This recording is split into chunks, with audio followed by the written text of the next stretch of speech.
Hello everyone, जय हिंद। आज हम बात करेंगे 21 अक्टूबर 2025 के करंट अफेयर की। तो चलिए स्टार्ट करते हैं। आज का फर्स्ट क्वेश्चन में पूछा गया है कि भारत ने AFC मतलब एशियन फुटबॉल कॉन्फेडरेशन अंडर 17 जो महिला एशिया कप 2026 के लिए किस देश को हराकर क्वालिफाई किया है।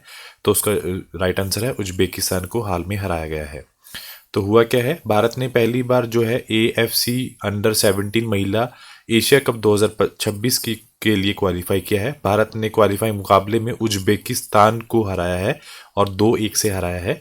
आपको ये भी याद रखना है कि AFC अंडर 17 महिला एशिया कप का आयोजन 30 अप्रैल से 17 मई 2026 के लिए 26 में के बीच चीन में किया जाएगा। इसका ये 10वां एडिशन होगा जिसमें पहली बार 12 टीमें हिस्सा लेंगी।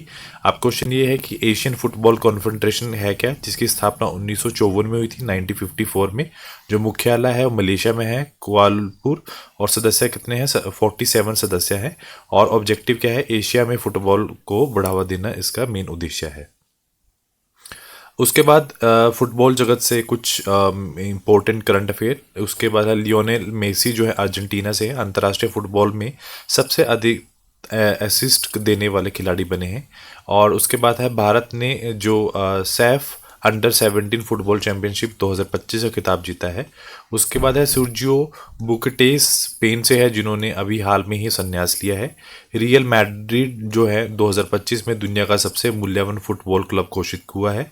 खालिद जमीली जो हैं भारत के पुरुष फुटबॉल टीम के जो हैं मुख्य कोच नियुक्त किए गए हैं। अगला क्वेश्चन पूछा गया है कि किस राज्य में जूको घाटी जो है वैश्विक मानकों के लिए 50 पर्यटन स्थलों की राष्ट्रीय योजना के तहत नामांकित की गई है। तो आपको ये पता होना चाहिए किस राज्य में है। नागालैंड के अंदर स्थित है। अब ये अपनी सुंदरता के लिए बहुत ज़्यादा फेमस है। तो नागालैंड सरकार ने जूको घाटी जो है उसको वैश्विक मानकों को वाले 50 पर्यटन स्थलों को जो राष्ट्रीय योजना के तहत नामांकित किया है। जूको घाटी नागालैंड और मणिपुर की सीमा पर स्थित एक सुंदर और शांत प्राकृतिक स्थल है जो अपने फूलों, हरियाली और ट्रैकिंग के लिए बहुत ज़्यादा प्रसिद्ध है। उद्देश्य क्या है? वर्ल्ड क्लास टूरिस्ट डेस्टिनेशन के रूप में इसको विकसित करना है। उसके बाद नागालैंड की जो राजधानी है वो है कोहिमा। और राज्यपाल कौन है? अजय कुमार भल्ला, जो अतिरिक्त प्रभार है। और जो मुख्यमंत्री है वहाँ के नेफ्यू रियो है। और विधानसभा सीटें कितनी हैं? वहाँ की 60 विधानसभा सीटें हैं। अगला क्वेश्चन पूछा गया है कि भारत के सर्वोच्च न्यायालय द्वारा गठित एक विशेष समिति में नियुक्त होने वाली पहली ट्रांसजेंडर व्यक्ति का नाम क्या है। तो उसका नाम है अकाई पद्माशाली, जो उनका नाम है। अभी हुआ क्या है, जो अकाई पद्माशाली को भारत के सर्वोच्च न्यायालय सुप्रीम कोर्ट ऑफ इंडिया द्वारा गठित एक विशेष समिति का सदस्य नियुक्त किया गया है। यह समिति क्या करेगी? यह समिति जितने भी ट्रांसजेंडर व्यक्ति के जो अधिकार हैं उनकी रक्षा, सम्मान, अवसर नीति तैयार करने के लिए बनाई गई है। अक्काई पद्मशाली जो है सुप्रीम कोर्ट में समिति में शामिल होने वाली पहली ट्रांसजेंडर व्यक्ति बनी है। और यह है कहाँ से? ये कर्नाटक की एक प्रसिद्ध ट्रांसजेंडर अधिकार कार्यकर्ता रही हैं। उसके बाद जितने भी ट्रांसजेंडर राइट्स हैं और पॉलिसीज हैं 2025 में, उनको एक नज़र डाल देते हैं। इंग्लैंड में जो वेल्स और क्रिकेट बोर्ड्स हैं और उन्होंने ट्रांसजेंडर महिलाओं पर प्रतिबंध लगा दिया है। अजमेर में पहली बार अखिल भारतीय ट्रांसजेंडर सम्मेलन 2025 का आयोजन हुआ है। डोनाल्ड ट्रंप ने एथलेटिक एसोसिएशन में जो महिलाओं के खेलों में ट्रांसजेंडर खिलाड़ियों पर प्रतिबंध लगा दिया है। मानवी मधु कश्यप जो बिहार पुलिस में पहली ट्रांस वुमेन है जो सब इंस्पेक्टर बनी है। तेलंगाना सरकार ने महिलाओं और ट्रांसजेंडरों के लिए एक मुफ्त बस यात्रा योजना जो है वो शुरू की है। आईसीसी ने अंतर्राष्ट्रीय महिला क्रिकेट में ट्रांसजेंडर खिलाड़ियों पर प्रतिबंध लगाया है। झारखंड सरकार ने ट्रांसजेंडर समुदाय पर पेंशन और ओबीसी वर्ग में दर्जा दिया है। रूस में जो लोग जेंडर चेंज करते हैं या ट्रांसजेंडर मैरिज कर रहे हैं उन पर कानूनी प्रतिबंध हाल में ही लगाया है। सॉरी। उसके बाद अगला क्वेश्चन पूछा गया है कि जो 11वां जो अंतर्राष्ट्रीय विज्ञान महोत्सव है वो कहाँ आयोजित किया जाएगा। तो उसका राइट आंसर है वो चंडीगढ़ में आयोजित किया जाएगा। तो ये जो मेनली कब किया जाएगा, तो भारत अंतर्राष्ट्रीय विज्ञान महोत्सव ISSF India international science festival है, वो चंडीगढ़ के पंजाब यूनिवर्सिटी पंजाब विश्वविद्यालय में 6 से 9 दिसंबर तक 2025 तक चलेगा। इसका उद्देश्य भारत की वैज्ञानिक उपलब्धियों को प्रदर्शित करना और विज्ञान के प्रति जन भागीदारी पब्लिक पार्टिसिपेशन को बढ़ाना है। थीम क्या रहेगी? विज्ञान से समृद्ध आत्मनिर्भर भारत के लिए, प्रॉस्पेरिटी थ्रू साइंस फॉर आत्मनिर्भर भारत। अगला क्वेश्चन पूछा गया है कि हाल में ही जो मासिक धर्म है, जो मेंस्ट्रुअल साइकिल होती है फीमेल्स के अंदर जो स्टार्ट होती है, जो कितने दिन चलती है? 28 से 29 दिन चलती हैं। और जब सबसे पहले मेंसेस आते हैं फीमेल को, that is called main arc. और जब चले जाते हैं 45 से 50 की एज में जाते हैं, दैट इज कॉल्ड मेनोपॉज। ये आपको पूछ सकते हैं, ठीक है। तो उस पर जो मेंस्ट्रुअल लीव जो पॉलिसी है, नीति लागू करने वाला देश का जो पहला राज्य कौन सा बना है? तो उसका राइट आंसर है कर्नाटक सरकार ने ये पॉलिसी स्टार्ट की है। उसके साथ साथ कुछ और भारत के पहले राज्य हैं, जैसे कि सरकारी कर्मचारी पर सिबिस्टल लीव योजना शुरू करने वाला सिक्किम है। जैविक खेती ऑर्गेनिक फार्मिंग लागू करने वाला पहला राज्य सिक्किम है। भारत की पहली AI पावर्ड आंगनवाड़ी योजना शुरू करने वाला महाराष्ट्र है। जहाज़ों के लिए समर्पित नीति लागू करने वाला पहला राज्य महाराष्ट्र। भारत की पहली AI यूनिवर्सिटी महाराष्ट्र द्वारा। भारत की पहली खनन पर्यटन योजना शुरू करने वाला राज्य झारखंड। भारत का पहला हॉर्निबल संरक्षण केंद्र कहाँ है? तमिलनाडु के अंदर प्रेजेंट है। अगला क्वेश्चन, हिनरिच IMD सतत व्यापार सूचक STI 2025 में भारत का कौन सा स्थान मिला है? तो भारत को अभी हाल में ही 23वां स्थान मिला है। हुआ क्या है? भारत को कितने अंक मिले हैं? 33.2% अंकों से के साथ उसको 23 जो स्थान प्राप्त हुआ है। और ये जो सूचक हैं, ये 3 स्तंभों पर आधारित हैं। First is economic pillar, second is social pillar, third is जो है इन्वायरमेंटल पिलर। ये सूचक हर 2 वर्षों में प्रकाशित किया जाता है। और टॉप 3 कंट्रीज कौन सी हैं? यूनाइटेड किंगडम्स हैं जिसका स्कोर 100 है, न्यूजीलैंड जिसका स्कोर 97.01 है, और ऑस्ट्रेलिया है जिसका स्कोर 93.26% है। उसके बाद अगला क्वेश्चन पूछा गया है, हाल में ही वर्ल्ड स्टैटिक डे 2025 बनाया गया है। विश्व सांख्यिकी दिवस है, वो कब बनाया गया है? तो उसका जो राइट आंसर है 20 अक्टूबर को वो बनाया गया है। होता क्या है इस दिन? पूरे विश्व में जो 20 अक्टूबर है उसको वर्ल्ड स्टैटिक डे मनाया जाता है। यह दिवस हर 5 साल में एक बार मनाया जाता है। इससे पहले ये जो है 20 अक्टूबर 2010 को बनाया गया था। चौथा जो वैश्विक स्टैटिक दिवस है 2025 को मनाया जा रहा है। भारत का राष्ट्रीय जो सांख्यिकी दिवस 19 जून को मनाया जाता है। अब की बार जो थीम थी वो क्या थी? सभी के लिए गुणवत्ता, स्टैटिक फॉर और डाटा के साथ परिवर्तन लाना, quality statics and data for everyone. उसके बाद अगला क्वेश्चन पूछा गया है कि IUCN का जो नवीनतम सदस्य बने हैं उसका नाम क्या है? उसका नाम है आर्मेनिया, जो है उसका नाम है, जो अभी हाल में ही इसका सदस्य बना है। तो उसके बाद है IUCN है क्या? इसकी स्थापना 1948 में हुई है। मुख्यालय कहाँ है? ग्लैंड, स्विट्जरलैंड में। भारत IUCN का सदस्य कब बना था? 1969 के अंदर बना था।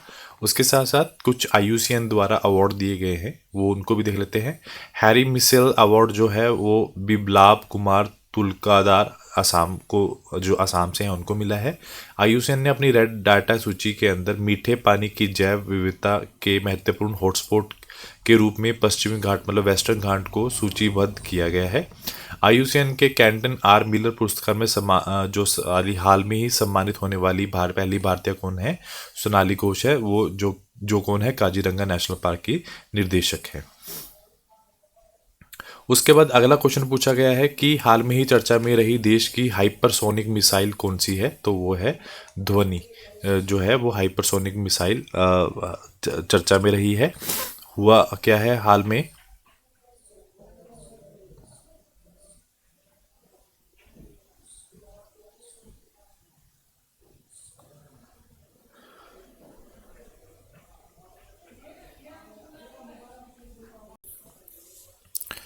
तो रिसेंट में हुआ क्या है? भारत की जो पहली हाइपरसोनिक मिसाइल है जिसे ध्वनि बोला गया है, जिसे DRDO Defence Research and Development Organisation द्वारा विकसित किया गया है। यह मिसाइल अत्यधिक गति और एक्यूरेसी और दिशा बदलने की क्षमता रखती है। इसका जो पहला परीक्षण 2025 के अंत तक करने का लक्ष्य है। इसमें जो 80% स्वदेशी तकनीक से बनी है, इसमें उच्च तापमान झेलने वाली जो क्रेमिक कंपोजिट का उपयोग किया गया है। रेंज 6000 से 10,000 किलोमीटर, स्पीड 5 मैच प्लस, ध्वनि की गति से 5 गुना ज़्यादा अधिक ध्वनि और एक शार्कजेट इंजन आधारित मिसाइल होगी। उसके बाद अगला क्वेश्चन पूछा गया है कि हाल में ही खान मंत्रालय ने किस मुख्य खनिज जो मेजर मिनरल के रूप में वर्गीकृत किया गया है, तो उसका जो राइट आंसर है लाइमस्टोन है, चूना पत्थर है। तो हुआ क्या है, अभी जो केंद्रीय खान मंत्रालय ने चूना पत्थर के सभी उपयोगों के लिए एक प्रमुख खनिज के रूप में वर्गीकृत किया है। पहले चूना पत्थर उससे उपयोग के हिसाब से पूर्ण प्रमुख या गौणक खनिज माना जाता था। भट्टियों में जो उपयोग होना वाला जो पत्थर है उसे गौणक खनिज बोला जाता है, जबकि सीमेंट, रसायन, उर्वरक और इस्पात अधिक में उपयोग होने वाला चूना पत्थर है, हम जो प्रमुख मेजर मिनरल में आता है। यह वर्गीकरण एक समान कर दिया गया है, यानी चूना पत्थर अब हर उपयोग के लिए एक मेजर मिनरल माना जा रहा है। और उसके अभी कुछ अन्य खनिज भी गौणक में प्रमुख खनिज में पुनर्वित किया गया है, जैसे कि बैराइट्स, फेल्डस्पार, माइका और क्वार्ट्ज को भी यूज़ किया गया है। तो अगला क्वेश्चन पूछा गया है कि राष्ट्रीय सुरक्षा गार्ड की स्थापना हाल में ही किस दिन की गई है। 16 अक्टूबर को की गई है। तो हुआ क्या है, जो 16 अक्टूबर को 41वां स्थापना दिवस मनाया गया है एनएसजी का, और इस अवसर पर गृह मंत्री अमित शाह ने हरियाणा में स्पेशल ऑपरेशन ट्रेनिंग सेंटर खोला है।